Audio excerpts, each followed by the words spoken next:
मौलाना फजलुर रहमान ने कहा है कि ईद के बाद तहरीक चलाने का फैसला करेंगे। मौजूदा सियासी सूरत हाल में नवाज शरीफ अहम किरदार अदा कर सकते हैं।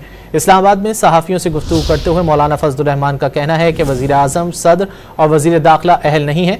मौजूदा हुक्मरान इलेक्शन जीत कर नहीं है, रियासत खतरे में है। ऑपोजिशन में होकर मुल्क का सोच रहे हैं, हुकूमत क्यों नहीं सोच रही। मौजूदा सियासी सूरत हाल में नवाज शरीफ अहम किरदार अदा कर सकते हैं। आसिफ जरदारी इंजॉय कर रहे हैं। आसिफ जरदारी वाहिद शख्स हैं जो सूबाई असम्बली और ऐवान सदर खरीदने की सलाहियत रखते हैं। अगर पंजाब ठंडा है तो ये कोई बात नहीं, 2 सूबों को अपने हाल पर छोड़ दिया गया है। ईद के बाद तहरीक चलाने का फैसला करेंगे। मौजूदा सियासी सूरत हाल में नवाज शरीफ अहम किरदार अदा कर सकते हैं।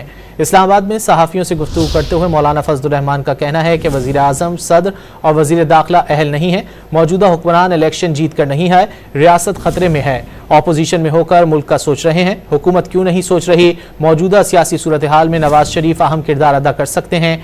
आसिफ जरदारी इंजॉय कर रहे हैं। आसिफ जरदारी वाहिद शख्स हैं जो सूबाई असम्बली और ऐवान सदर खरीदने की सलाहियत रखते हैं। अगर पंजाब ठंडा है तो ये कोई बात नहीं, 2 सूबों को अपने हाल पर छोड़ दिया गया है।